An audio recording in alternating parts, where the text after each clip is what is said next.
Presented by Aditya Birla Group, Big in Your Life. Co-presented by Star Health Insurance, the health insurance specialist. Co-powered by Dish HD, Cricket Castly partner.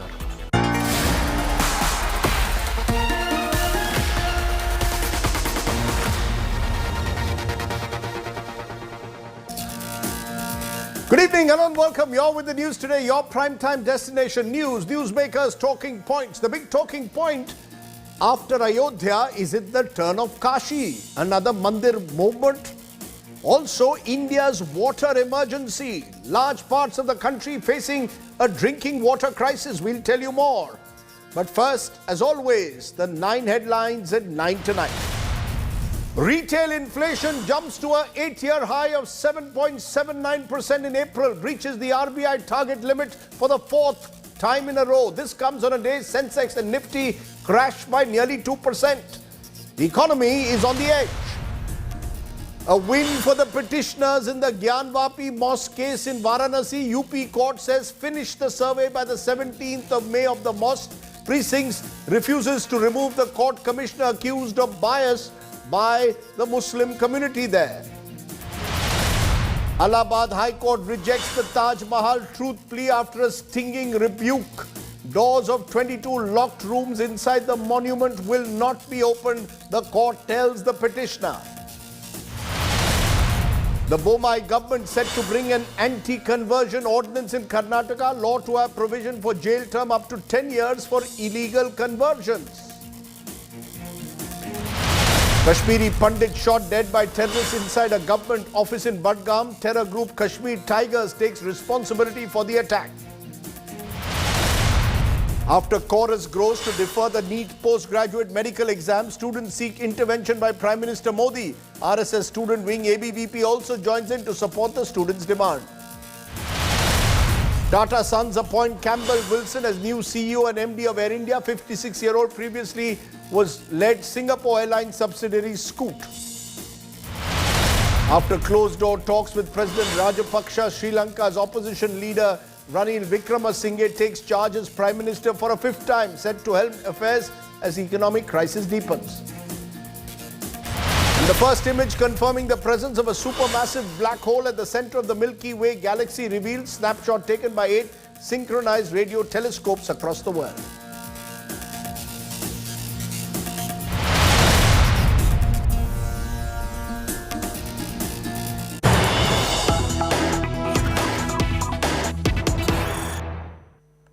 But let's start with the big breaking news that's coming in. India's annual retail inflation has surged to a 8-year high, 7.79% in April from a year ago. In March 2022, retail inflation was at 6.95%. Inflation accelerating because of high food prices and yes, fuel as well. It stayed well above the RBI's upper tolerance limit now for a 4th consecutive month. Rising inflation could lead to further rate hikes in future is the fear being expressed. All this coming on a day when the share markets have also crashed after both the Sensex and Nifty tumbled nearly 2%. So inflation is the major concern at the moment.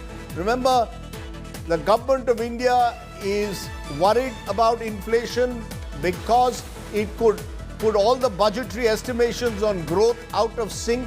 This is a global phenomenon also, of course, at one level. The US Fed, remember earlier this week, had raised interest rates. That sparked off fears across the world. Europe too. Several countries are now facing double-digit inflation. Inflation skyrocketing in a manner that clearly is extremely troubling for a 4th consecutive month, rising to its 8-year high of 7.9%. So that is the major concern. High food prices and fuel prices have come together to accelerate inflation. The government says that they hope that the RBI measures will have their effect, but it could also lead to more rate hikes.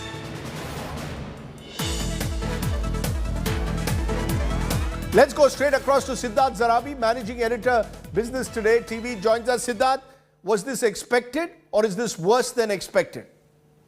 Well, it's not worse than expected. It could have been worse. Rajdeep, remember, and I repeat it once again on your show, that the pump prices for petrol and diesel have now not been raised for 36 days.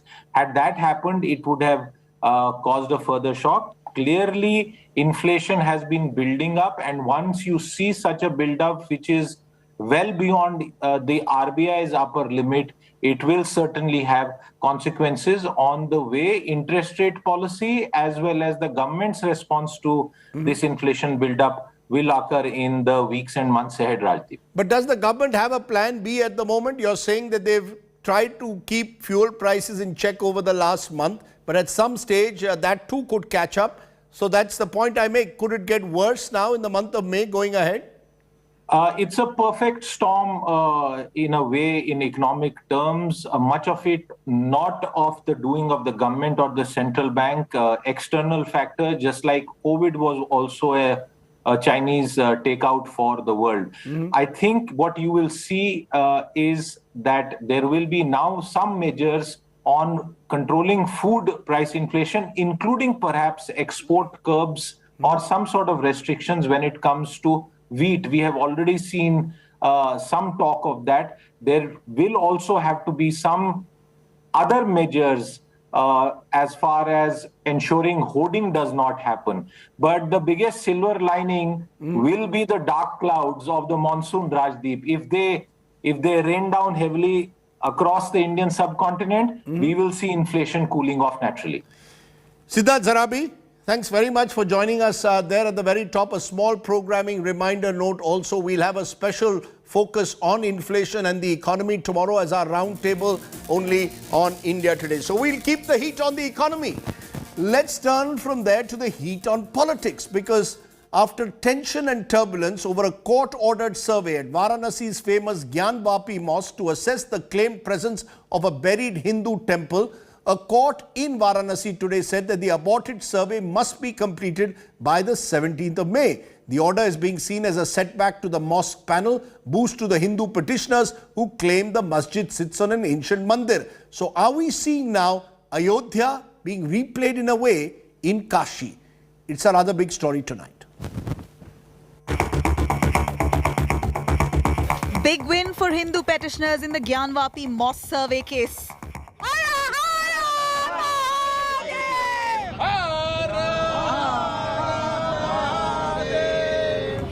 A Varanasi court has given the go-ahead to resume survey of the mosque. The court appointed one more special commissioner, Vishal Singh, along with existing commissioner Ajay Kumar Mishra for the survey. An assistant commissioner, Ajay Pratap Singh, has also been added to the team.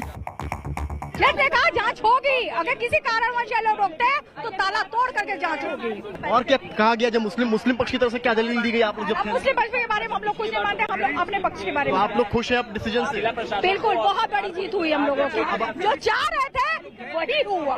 ताला खोलने और तोड़ने तक की जो आदेश है वो जारी कर दिए गए हैं। 8 बजे से लेकर 11 बजे तक कमीशन कार्रवाई होगी। जब तक पूरी नहीं हो जाएगी निरंतर चलती रहेगी। 17 तारीख को रिपोर्ट पेश की जाएगी। Many local residents of Varanasi welcomed the verdict. हम लोग खुशी हैं कि पक्ष में हमारे ही पक्ष में फैसला आएगा। आप अंदर क्यों नहीं जाने दे रहे हैं? आप अंदर जाइए, वीडियोग्राफी करें। आपको क्या दिक्कत हो रहा है, क्या डर लग रहा है आपको? अगर आपको लग रहा है कि गलत है तो फिर सही है। अगर आपका मस्जिद, आप फिर डरते क्यों हैं? And so did the right-wing leaders. Gyanvapi मामले में जिस प्रकार से माननीय कोर्ट ने जो आदेश दिया है बहुत ही सराहनीय, मैं इसका सराहना करता हूं। ये जो जिहादी मानसिकता के लोग हैं उनको सबसे बड़ा एक कालिख पूतने का काम किया और माननीय कोर्ट ने ये वो कर दिया कि जो उन्होंने कमेटी बनाई थी वो बिल्कुल सही था। The BJP, which has so far kept a distance from the controversy, has also welcomed the verdict. The verdict in Gyanvapi case is a big vindication for those who are for Samvidhan and video survey, and a big slap on the face of those who in the name of Gyanvapi were actually Samvidhan Papi. Earlier, India Today spoke to the videographer who actually saw what was on the site. कमल देखा और फूलों की लड़ियां देखी जो फूल ऐसे बने होते हैं, और ठीक सामने वाली दीवार पे अंदर की तरफ घंटा भी टंगा हुआ है।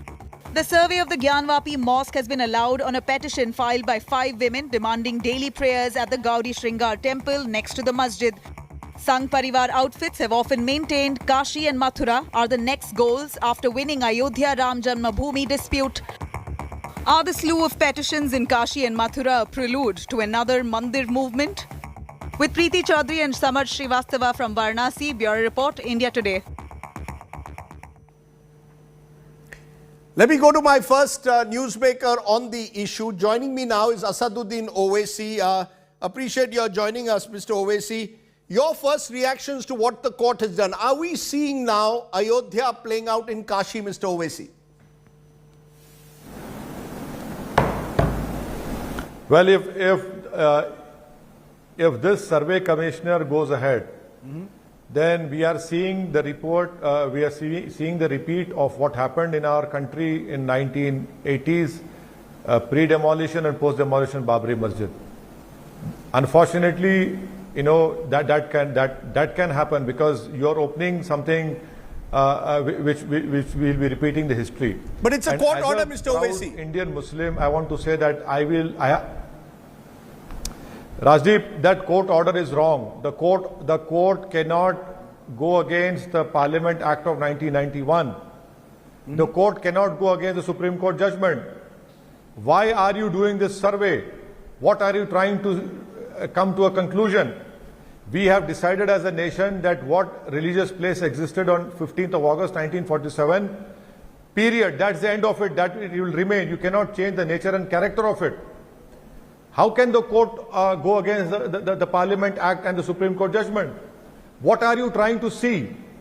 What conclusion are you trying to arrive at? We have seen the Honorable High Court. This is a lower court order, Mr. Owaisi. You can challenge it. No, Mr. Owaisi, this is a lower court order. You are welcome to challenge it. Until that challenge takes place, how can you stop the surveyors as per the court order from entering and finding out what exactly is the situation in the Gyanvapi mosque? This whole claim that there are Hindu deities there.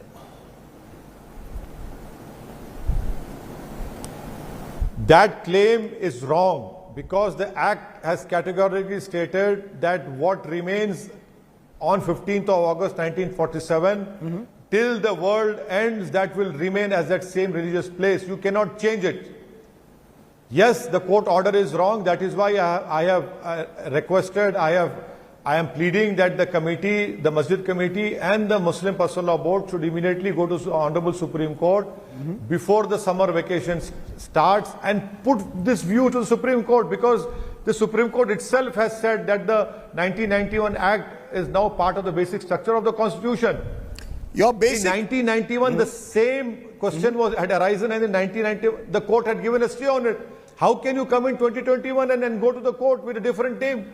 You know, the 1991 Act, for our viewers, Mr. Owaisi, passed by the Narasimha Rao government, prohibited the conversion of any place of worship, maintained the religious character of place of worship as existed in 1947. But the law exempted the Ayodhya dispute, and 3 years ago, that dispute was settled. You believe that Kashi is not exempted, am I correct?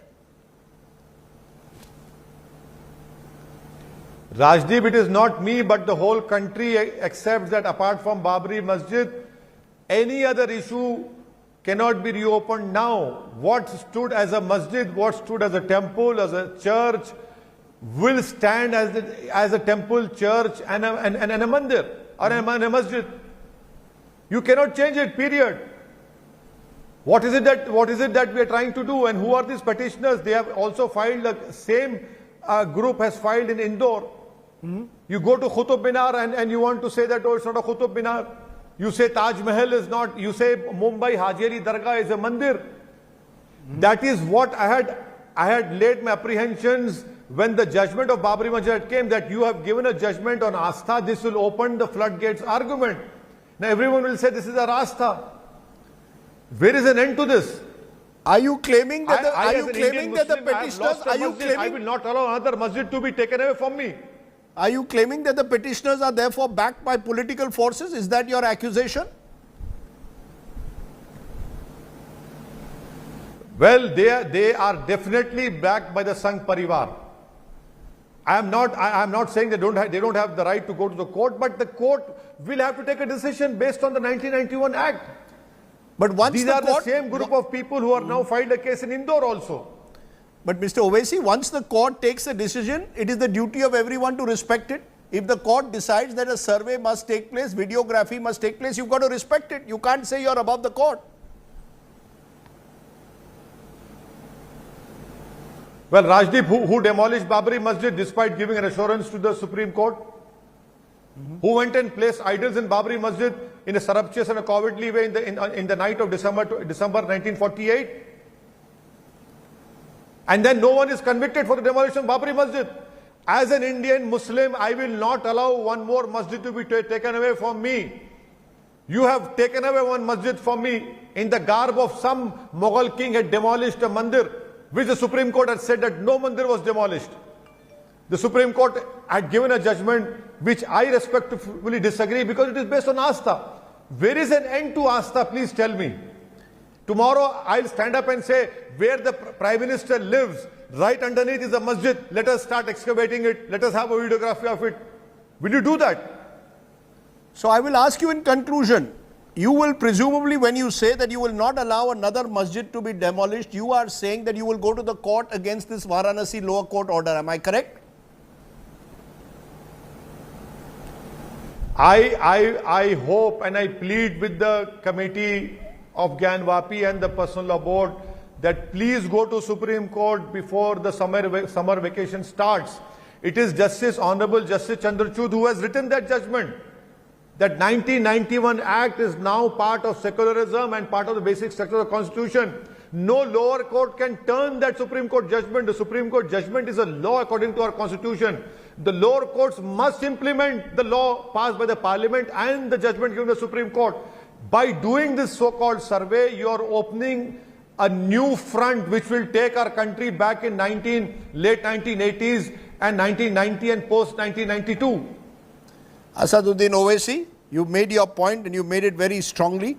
I appreciate you joining me here on the news today. Let me take that therefore based on what Mr. Owaisi says, claiming that the Places of Worship Act 1991, he claims, is part of the basic structure of Constitution. No place of worship now can be changed in religious character as they were as August 15, 1947. The images that I'm showing you are of a slew of petitions though, claiming to reclaim places of worship. Remember, a Varanasi court today allowed a video survey of the Gyanvapi mosque based on a petition that seeks daily prayers at the Gauri Shringar temple.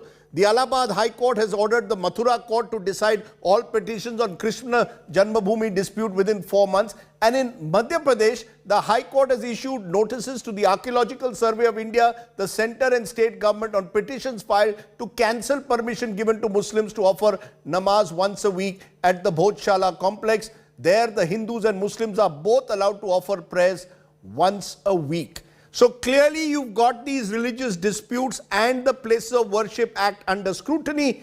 Does that act still stand? Let's look at the legal position. Sanjay Hegde, Advocate Supreme Court, joining us. Tanveer Ahmed Mir, Senior Advocate Supreme Court. Arya Masundaram, Senior Advocate Supreme Court. And Professor Vishwambar Nath Mishra, who is from Banaras and has been involved with the IIT BHU and also, of course, there with the Sankat Mochan Temple. Appreciate all of you joining us. I want to come to each of you to understand this act. Do you believe, you heard Mr. Asaduddin Owaisi saying just now, Sanjay Hegde, that the Places of Worship Act is supreme.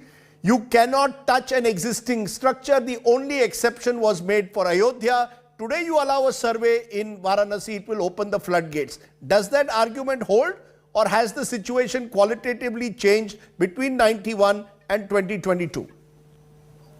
Well, the Act of 91 still remains on the statute book. And Mr. Owaisi refers to the Supreme Court judgment in the Ayodhya case, which said that this Act has been upheld and is part of secularism.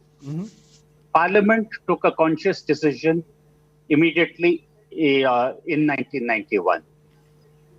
Parliament can yet take a decision maybe to abolish this Act altogether, but that has not so far happened.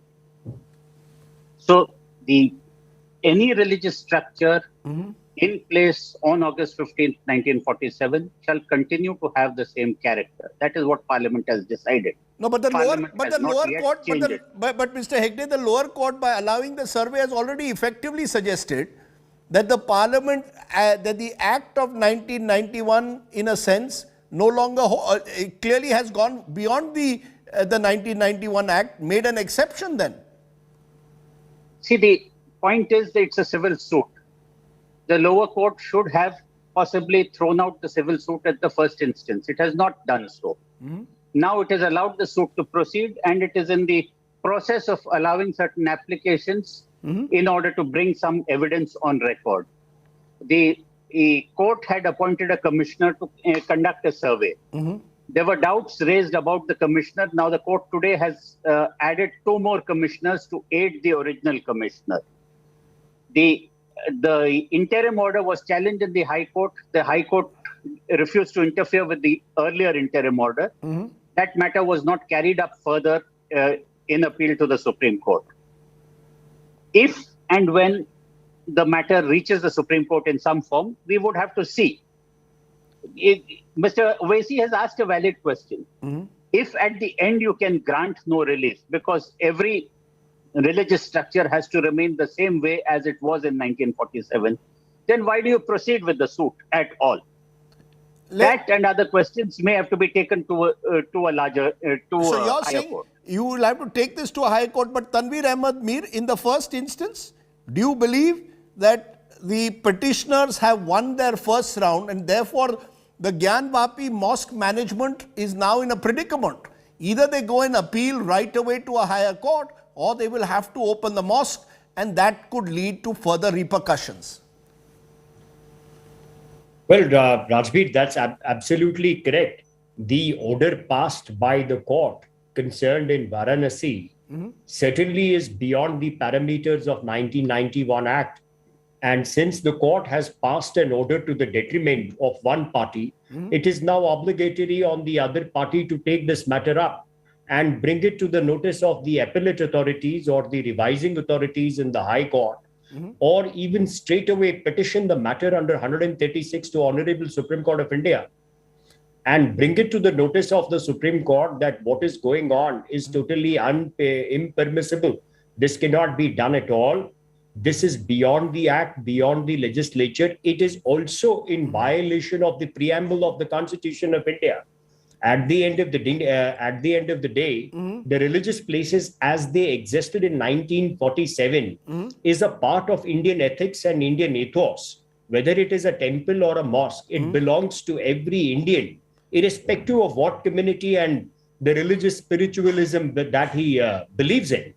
So therefore, I believe that there are very strong political forces operating on the ground zero, intending to spread communal poison. And the 1991 Act perhaps was brought and indisputably brought by the government then in power to kill this poison.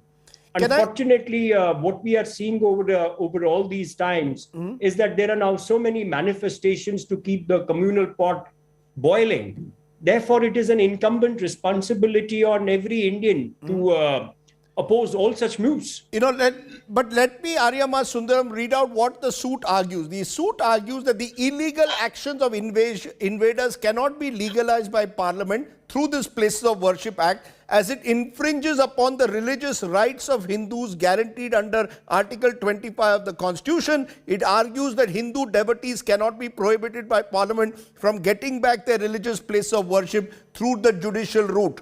Do you believe, therefore, that the Act itself is now being challenged in a way, Aryama Sundaram, and is that a valid challenge? Look, let's understand 3 things here. Number 1, there is a statute. And that statute is in force.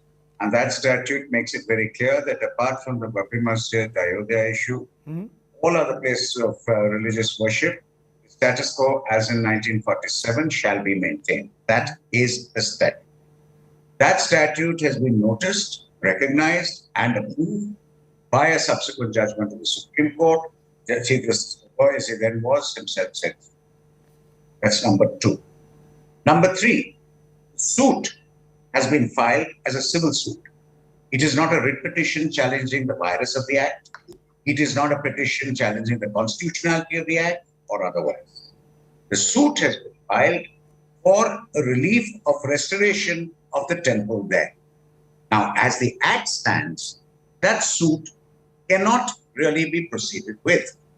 On the one hand, one may say that an interim order of court granted for the ASI to do it as a fact-finding issue itself, how can it be impermissible? But we must remember that any interim order has to be a step in aid of the final decision of the suit.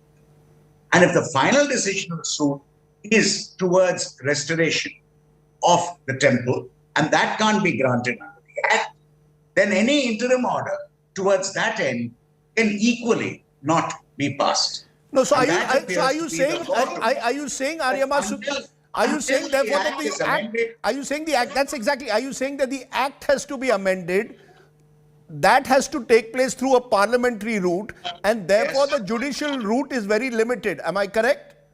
The judicial route can at best be for a court exercising its extraordinary jurisdiction, writ jurisdiction, Article 226, to see the virus of the act, to see whether the act is constitutional, not constitutional, and looking at the legality of the act itself.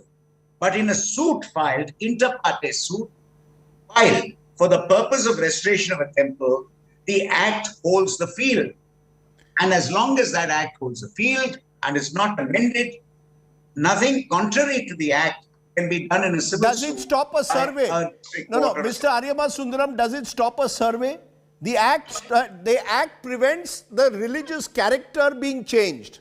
But does it stop a survey? Good question, Rajdeep.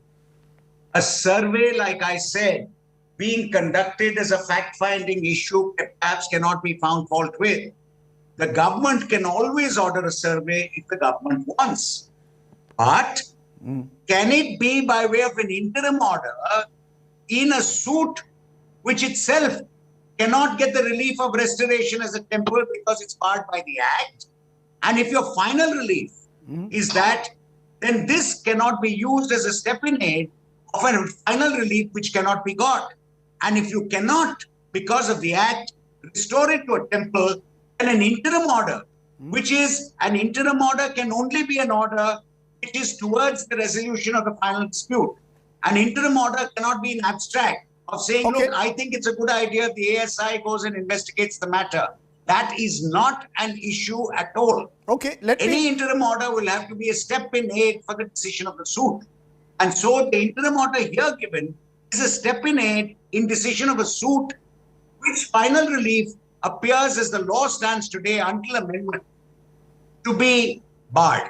Okay, let me for a moment. Therefore, the interim order, you've made your point, cannot be passed in such a suit. Okay, you made your point that an interim order cannot be passed in such a suit because at some stage it comes, at least for now, in violation of the Places of Worship Act. But Vishwambar Nath Mishra, this is not just a legal battle. You are there in Varanasi, you've been dealing with many temple trusts there. This is a political battle also. And somewhere down the line, do you think, Professor Mishra, that politics is taking over now? This is not about what the law is, this is about somebody saying Aastha, faith, मेरी आस्था है कि वहाँ मंदिर है, मुझे अधिकार होना चाहिए वहाँ जाकर पूजा करने के लिए. That this is all coming down to politics, to the entire issue of faith. Faith above law. Law कानून छोड़िए, आस्था comes above law. Rajdeep ji, this country is run by a well-formulated constitution. And I think everybody should have Astha for the constitution, and whatever was formulated in 1947, I think that should be respected. Now, if you start making a survey, now survey at till what depth? Suppose if you are making a survey up to say 10 to 20 feet, then why don't you go beyond that? And see, depth also has to be defined.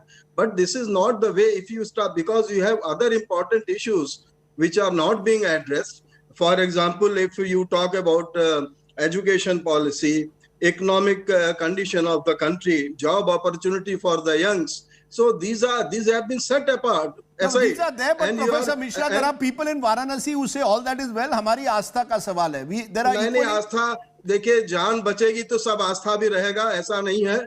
अभी आपके पास जो ये आपका inflation का है, ये सब चीजें आप अगर नहीं एड्रेस कर पाएंगे, we are gradually moving towards an end which is not which can not be reverse. और ऐसे नहीं होता. And see whatever path you are adopting, this is an endless path and it can never be formulated on these lines. No, so are you saying that the majority of people in Varanasi would rather that this issue be settled amicably rather than through some kind of force? No, I think if it is settled amicably, that is the finest way, and that is the right approach. But I think deliberately a scene is being created with some interest. I don't know what is the interest. And I think we are moving in a path which we cannot backtrace again.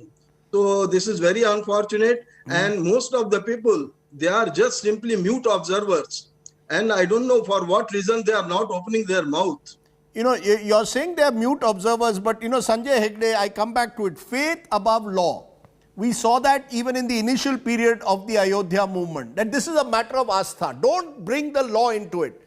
In a sense, does this reveal the limits of the law? The Places of Worship Act was brought in after the demolition, and there was a sense that it was needed at the time. 31 years later, the BJP, the party which led the agitation for Ram Janmabhoomi, is in power. They've always said, after Ayodhya, Kashi, Mathura. So in a sense, you're seeing politics trumping the law. Yes, the slogan always has been Ayodhya तो बस झांकी है, काशी मथुरा बाकी है, 3 नहीं अब 30,000 नहीं बचेगी कोई मजार. All kinds of things have been said. But to correct you, the Act of 1991 was passed before the demolition of 1992. My correction, yes.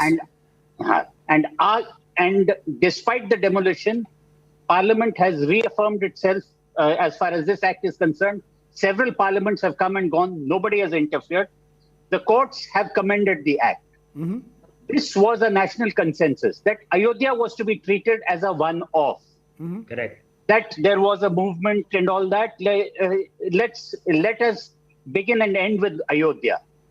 If you want to continue this now into Kashi, then into Mathura, and all over the place, we will not be a country much better than the Taliban who destroyed the Bamiyan Buddhas.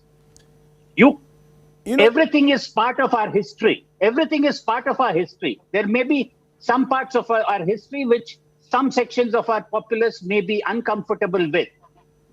But the answer is to do things which are historical, which will have their own impact in the future. It is not to go back to the past and rewrite. Sure. This kind of attempt has to be shut down at the earliest. But given the way society has got polarized on these issues, Tanveer Ahmed Mir, do you see a possibility of an out-of-court settlement, or are these, by their very nature now, going to result in, as I call them, weapons of mass distraction, but that they are designed in a way to create an environment which pits one community against the other? Well, Rajdeep, it's a matter of political resolve. If the political objective philosophy of a particular political dispensation is based on the philosophy of polarization, then every step which aids ultimately the electoral benefit will be certainly taken by the political party.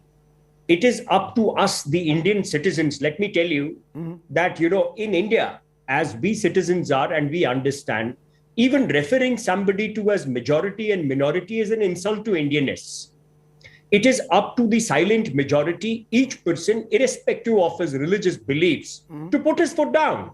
Because ultimately, the people will give the answer in the larger interest. Okay. If you shun the political parties who are pursuing this path of destruction, polarization, and putting people brothers against brothers, well, then you're going to see the results, and that they're going to be catastrophic.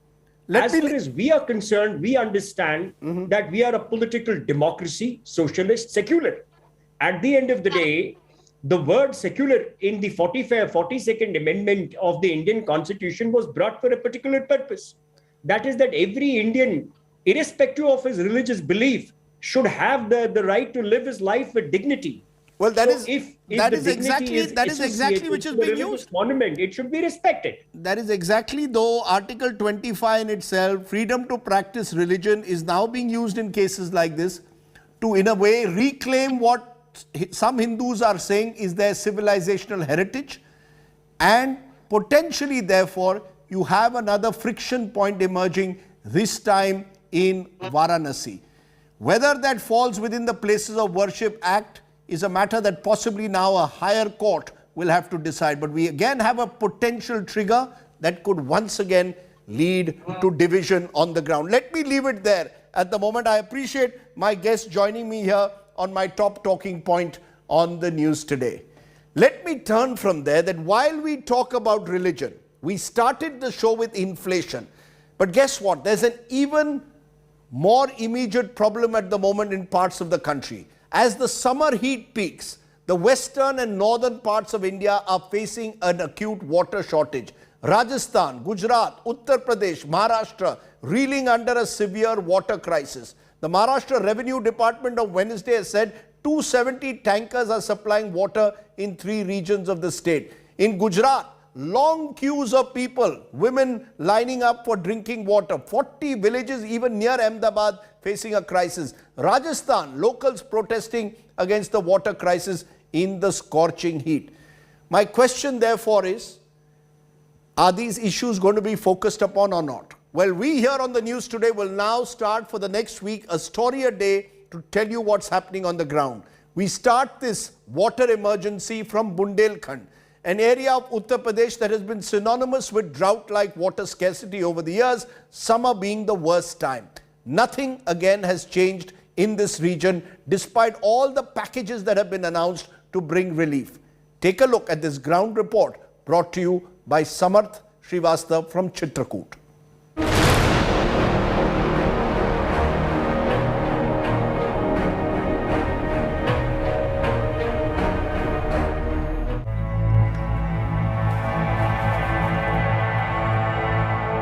The mercury is touching 40 degrees in Chitrakoot region of Bundelkhand. The entire landscape wears the dry, arid look of parched land. Empty farmland dotted with one lonely tree, the only sign of green here. As sunlight peeks behind the clouds in these dry, hot summer days, a broken hand pump is a mockery of all government promises for Dasu. ये आप क्या पानी नहीं, इसमें पानी नहीं है भैया, हम कुछ लाए, आप बुलाए हैं तो तुमको लोटा दिखाने आए हैं कि इसमें पानी नहीं निकल रहा। बताओ क्या करें, लाओ आउटो, चलो इधर आउट ना, जोर से उठे थे, पानी नहीं करे। यहाँ पानी कहाँ है बोलो पहले, ये नल झूर पड़ा है, बताओ बताओ कहाँ है पानी। Nearly 285 families living in and around this area depend on 2 water bodies and water tankers for water. पानी के लिए तो बहुत सारी तकलीफ, 24 घंटा में एक बार टैंकर आता है। अब बताइए यहाँ 100-150 आदमी है, बताओ क्या होता है। और दूर दूर कुआं से हर चीज पानी लाना पड़ता है, और एक एक कपड़ा एक एक लोटा में नहा धो के अपना मड़ाई गुजारा कर रहा है। Children cycle miles to fill up 6 buckets at a time to meet their family's needs, and that too not once a day. आप कितना सारा भर के ले जा रहे हो साइकिल खींच के, कोई गिरे हुए होगे तो नहीं रास्ते में? नहीं। रोज का आपका रूटीन है? यस। कितनी बार आते हो यहाँ पे आप? 3 बार। और टैंकर वैंकर नहीं आता यहाँ पे? नहीं आता, कुछ भी नहीं आता। कुछ नहीं आ रहा। स्कूल आने से पहले आप यहाँ से पानी भरती हैं और फिर जाती हूँ स्कूल पानी भर। कितनी बार आना पड़ता है लगभग आपको यहाँ पे? 2-3 बार आते हैं सुबह, फिर स्कूल जाना पड़ता है तो फिर नहीं आते। It's a daily routine for all these people. Some have made it a routine to wake up in the wee hours to avoid the rush and crowd to collect water. It at least ensures some water for their families. दिन में sir पानी नहीं मिलता, रात में 3 बजे 2 बजे उठ के जा रहे हैं हम लोग। में क्यों नहीं मिलता है? इतना भीड़, इतना आदमी इकट्ठा हो जाता है, पानी है ही नहीं है। कितनी सरकारें आई गई, पर गोपीपुर गांव में ऐसा गांव है कि पिछड़ा होगी तो क्या तक इधर कोई ध्यान दिया नहीं। The closest lake reduced to a small water body. Villagers bring their domestic animals here to quench their thirst. अब गांव का जान यह है कि पानी की दिक्कत बहुत थी, भूसा चारा इधर नहीं आ रहा, तब मैं क्या खिलाऊं क्या Piyau. Wells and hand pumps made under the Bundelkhand package are either dry or broken. Located in the geographical heart of India, the Bundelkhand region is spread over 7 districts of Uttar Pradesh and 6 districts of Madhya Pradesh. Despite having a good stock of natural resources, these parts are among the 200 most backward districts of the country and face a chronic shortage of water. After consecutive droughts hit the region between 2005 and 2007, the then government constituted a team to survey the area and learn how conditions could be improved. Based on its report, the government in 2009 approved a special package to implement drought mitigation strategies in the region, which was called the Bundelkhand package.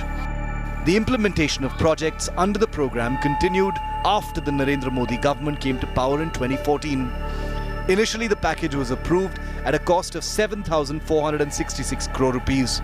However, the centre approved the continuation of the package during the 12th plan period under the Backward Regions Grant Fund with a financial outlay of 4,400 crore rupees. Madhya Pradesh spent 73% and Uttar Pradesh spent 66% of the allocated amount in this area. Yet Dasu and his neighbours continue to walk for miles to fetch water. Women with buckets struggle in line to get water. Bundelkhand remains as parched as it was 2 decades ago. From Chitrakoot with camera person Sandeep Dubey and Samarth Srivastav, Bureau Report, India Today. Joining me now for a quick reaction to that is VK Madhavan, CEO WaterAid India. Madhavan, it's across the country once again that we have groundwater levels declining by over 60%, large parts of the country in this summer again parched. Where is the problem and do you have a solution? So at the outset, Rajdeep, it's important to recognize that one of the tragedies of our time is that in the monsoon, we worry about drainage in our cities. In the winter, we worry about air pollution. And in the summer, we worry about water availability. This can't be fixed in the short run. This requires long-term investments.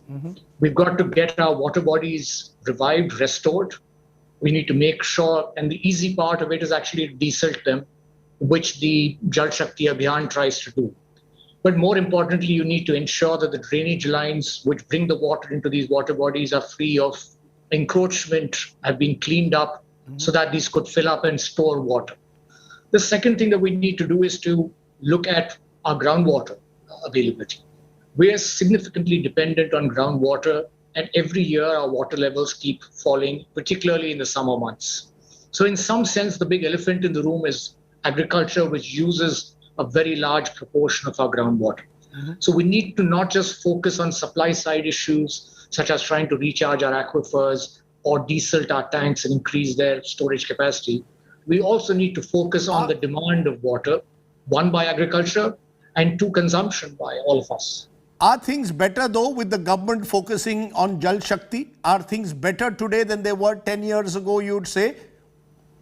Well, one of the things I think it's important to recognize is there's at least a clear focus on drinking water and an attempt to start to address some of these issues around water conservation, whether it's Jal Shakti Abhiyan, this new campaign called Atal Bhujal Yojana, which seeks to try and look at addressing this problem of falling groundwater levels in some of the worst affected blocks in the country. There is hope. Jal Jeevan Abhiyan, Jal Jeevan Mission in particular, looks at very significant investments and seeks to try and provide every household with a household tap connection. In a sense, this is revolutionary if it happens. The fact of the matter is that both you and I, take for granted the fact that we can wake up in the morning, turn on a tap and get water. It has not been the norm for people who live in low-income settlements in urban areas or people in thousands of villages in this country. Why shouldn't it be the norm for them to wake up in the morning, turn on a tap and to have water available? The question is, can we do it? The easy part is going to be to lay the pipes and to make sure that you have the taps in place. The challenge is going to be to make sure that you have water available consistently to flow through the taps. I'm going to stop you for a moment because, as I said, right through next week, we are going to be doing stories on this. We'll get you back when we hopefully can bring even more time and more focus to this issue.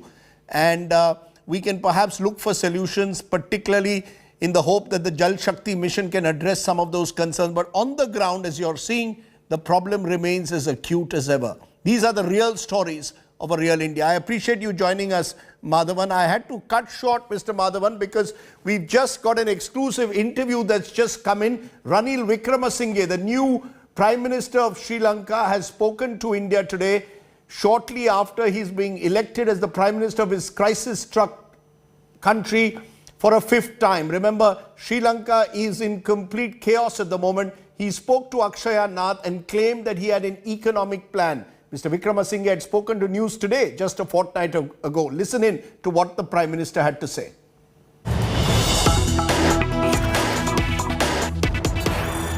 Prime Minister. Prime Minister, are you confident there's a way out of this crisis? Are you confident there's a way out of this crisis, Prime Minister? Are you confident there's a way out of this crisis, economic crisis? Are you confident? We are facing a crisis. We have to get out of it. Yeah, are you confident you can do it? Yeah, we'll do it. So what do you think will be the first step forward for you? Excuse me? Get into the Prime Minister's office tomorrow morning. Sir, is there an action plan? Have you listed out the ministers? We have an economic action plan and we'll work on it. Sir, the crucial ministers will be appointed soon. There's a worst economic crisis in the country. Yes. So it's a challenging time. It's going to be very difficult. Are you afraid of the future? No, I always take a challenge. And what are the promises that you're giving the people, sir? Nothing. The people, how do you think you can reassure them? I will lift up the economy and ensure we have enough foreign exchange and government revenue.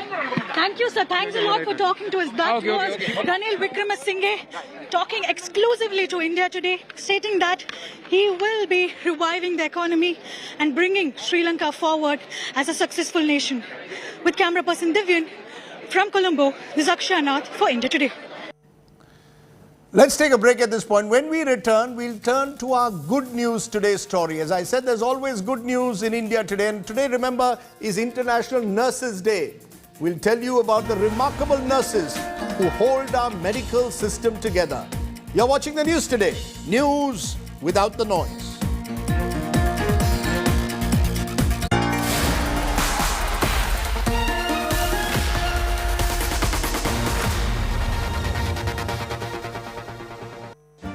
Make your media plan smarter with India Today Live TV on your connected devices.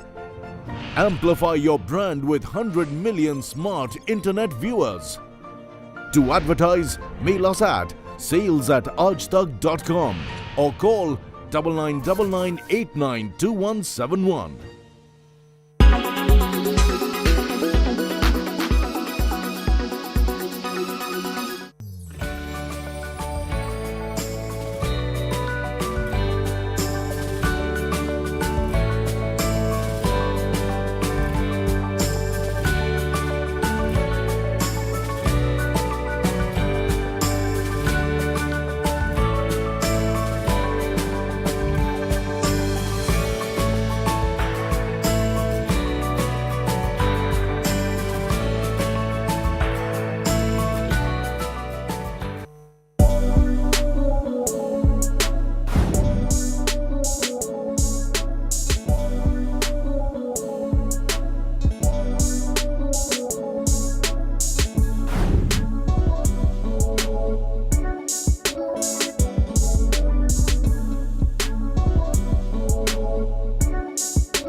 When it's the world's biggest news story, there's only one gold standard of journalism.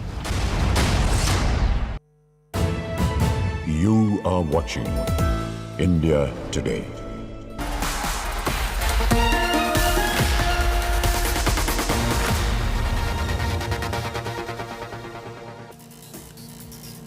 Welcome back. Let's turn to our special final story of the day. They risked their lives to save ours during COVID. The nurses, the real heroes, have never backed out during trying times. Some have even worked double shifts after themselves meeting with an accident. Today on International Nurses Day, we pay tribute and salute the nurses who have done a remarkable job right through these COVID times and more. Take a look.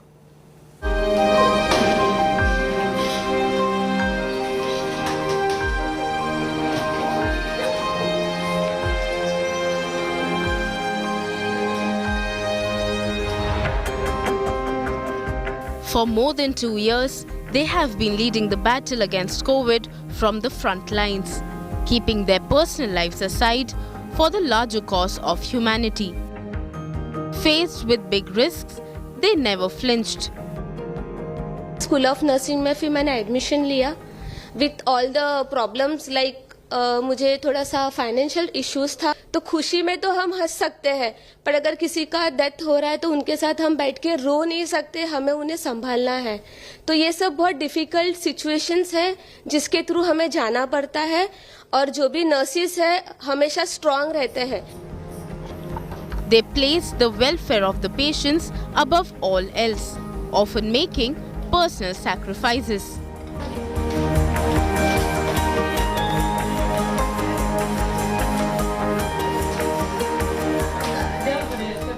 Sheba Joseph met with a serious accident.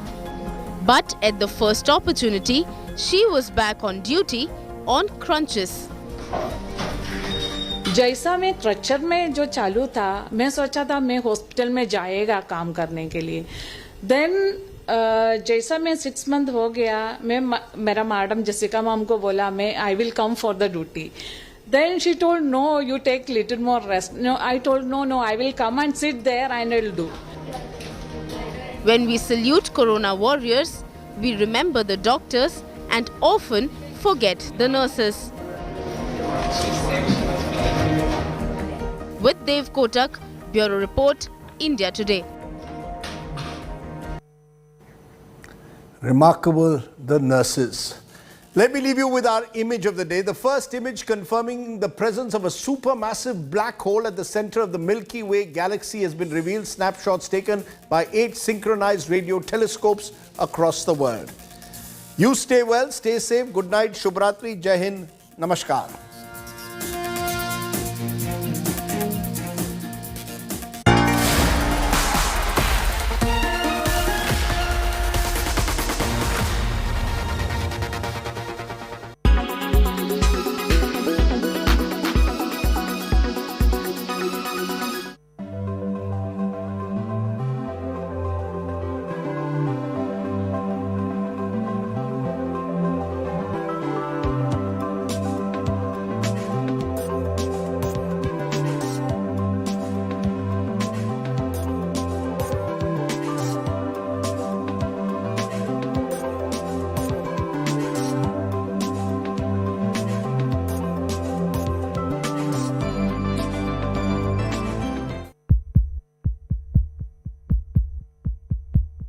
Anti-national, Deshtrohi, traitor. These terms have been long used for those charged with sedition, but not anymore. In a historical decision, the Supreme Court put a stay on the 152-year-old sedition law till the Union government reconsiders the provision. The court urged the centre and the state governments to refrain from registering any FIRs under sedition until a review decision is made. A former army officer, the Editors Guild of India, Mahua Moitra, NGO PUCL, and some journalists had filed petitions against the sedition law. The court has stressed the misuse of law that is leading to a rise in cases. The centre had defended the controversial law before the Supreme Court and asked a 3-judge bench of the Chief Justice to dismiss the petitions. But taking a U-turn, the centre has asked the court to hold its review. PM Modi said that it's time for the outdated colonial law to go. प्रधानमंत्री मोदी जी के निर्देशन पर ये निर्णय किया गया है कि सेडिशन लॉ जो हमारा देश में इस वक्त है उसको हम रिकंसिडर करेंगे. Section 124A of the Indian Penal Code embodies the sedition law.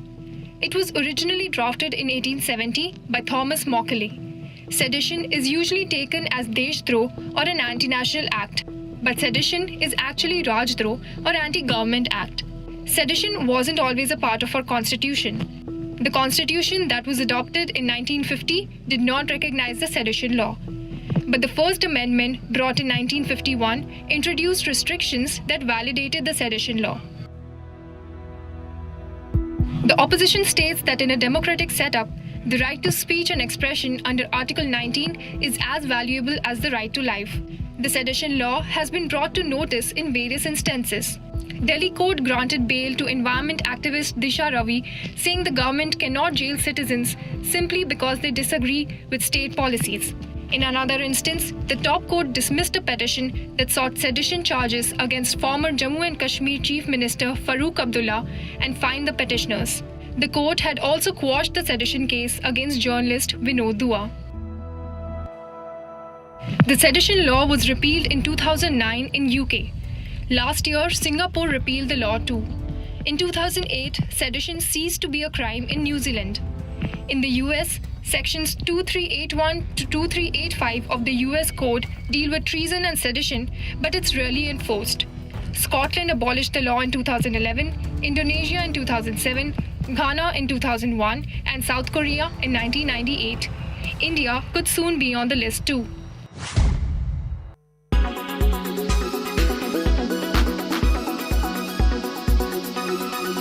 When it's the world's biggest news story, there's only one gold standard of journalism.